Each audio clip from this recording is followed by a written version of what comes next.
I'm sorry. This is what I'm reading Sakamoto Days for. Not just the absolutely amazing choreography, but for moments like this when the story just instantly switches up the tone and becomes a new thing entirely at the drop of one chapter. When Yuto Suzuki isn't focusing all of his energy on creating top-notch fight scenes, he really can provide some great twists and turns in a story that's honestly normally pretty straightforward. This is definitely one of those moments and a chapter that will go down in history as when everything in the plot changed and Sakamoto Days entered its new saga. The era of Slur's new JAA, as with the death of Chairman Asaki and the assimilation of the Order into Uzuki's control, there's no longer anything that stands in Slur's way from accomplishing complete domination of all Japanese associations of assassins. Not just that, our protagonists are all completely surrounded and massively outgunned,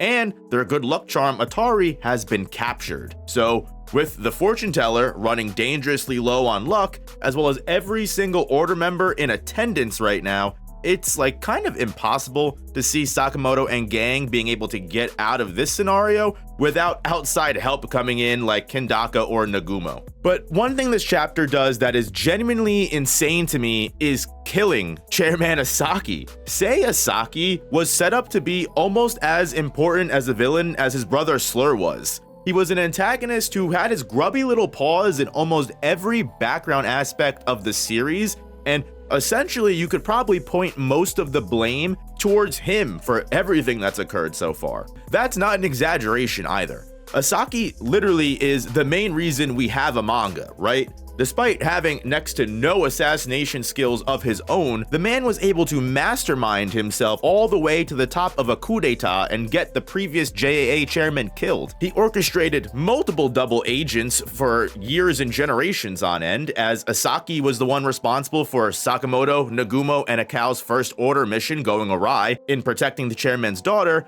and when Uzuki couldn't bring himself to kill the chairman's wife and child, Asaki just settled with having Kendaka, the current Order leader at least, put in a coma. This sets off a chain of events of Uzuki and Akao, one going on the run, which eventually just ends up with Asaki once again manipulating things behind the scenes, having Akao and Uzuki kill each other on their quote-unquote final missions, Asaki being the man responsible for the Alkamar orphanage, indirectly causing the split between Ando and Shin and forcing Shin's dad to choose between his son or his career. And after he installs himself as the new chairman of the JAA, Asaki successfully frames the chairman's death on Yotsumura, which we all know ends up with Yotsumura having to kill his traitor wife, who ended up being on Asaki's side from the beginning and seduced him and had his child in the first place all on Asaki's orders. That child growing up to be Amane, who we know now has trauma involving the fact that he thinks his father murdered his mother in cold blood for no reason. Again,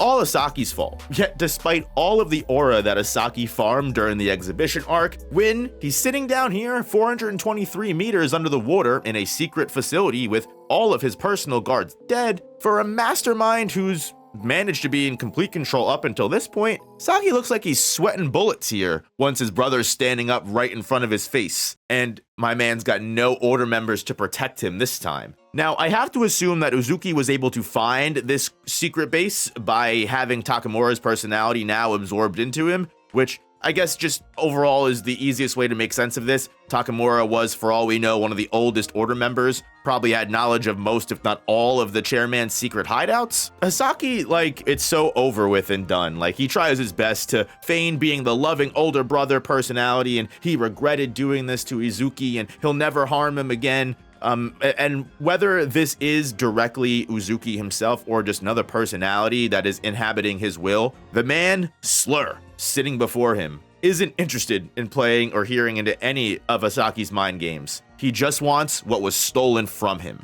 And while we don't know exactly what Uzuki is talking about by this, it doesn't even seem like Asaki really knows. It's quite possible he just wants the life back that he always wanted. Not sure how you're going to accomplish having a peaceful life now that you are the new head of the JAA, but perhaps the chairman role that Asaki was seeking out was actually always meant to be Slur's somehow. I mean, they were brothers, they grew up together, there had to be something going on. But right now we can only speculate, maybe there's more to their family than we know. But whether Uzuki assimilates Asaki's personality here, or Slur provides more information on this himself, the man is now gone. So honestly, there's no harm, no foul, right? We can pack it up, everything's good to go, we can leave. Unfortunately, that is not the case. Well, obviously, right now we know that Sakamoto and his friends are all in immediate danger of, being terminated as threats to the new order, with the announcement of Slur's takeover the JAA revealing that the order is also under his control now. And this reveal happens by Uzuki revealing Asaki's decapitated head in front of all of the country on live television, which makes it seem to me Slur's ultimate goal of peace probably isn't the case. We don't know what exactly Slur has planned for the rest of the country, let alone with all of the JAA and now the Order under his jurisdiction. It's also possible he's not just going to stop at Japan and might take his reign to the entire world. The one thing we do know for a fact is that Slur's mission is complete of dismantling the JAA,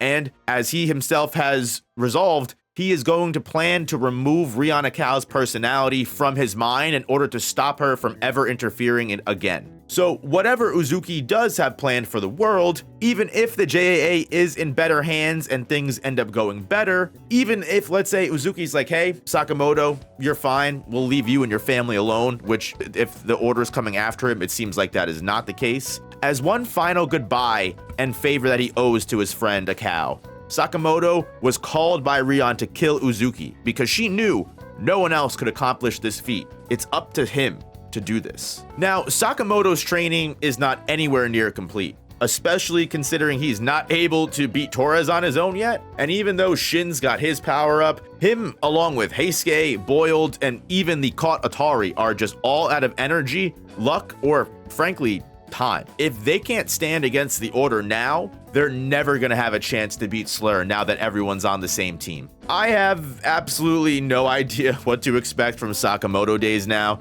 especially with such a fucking insane transition into this new phase of the story, whatever it may be. Yuto Suzuki heard all the complaints about the exhibitions arc and said, "Hold my beer, let me show you how I end this story arc." I don't know how Sakamoto and friends are gonna get out of this one, but I can promise you that I will be here next week when the chapter arrives to discuss it with you. So thank you so much for watching. I genuinely really do appreciate it more than anything in the world. And if you wanted to talk about this insane chapter with the rest of the Sakamoto Days community, consider signing up to be a member of the channel. It only costs $1 and you get instant access to the Discord. And if you want some more content, maybe check out the main channel if you're looking for some more long form content. And I'll see you guys in the next one. Peace, peace, peace, peace, peace.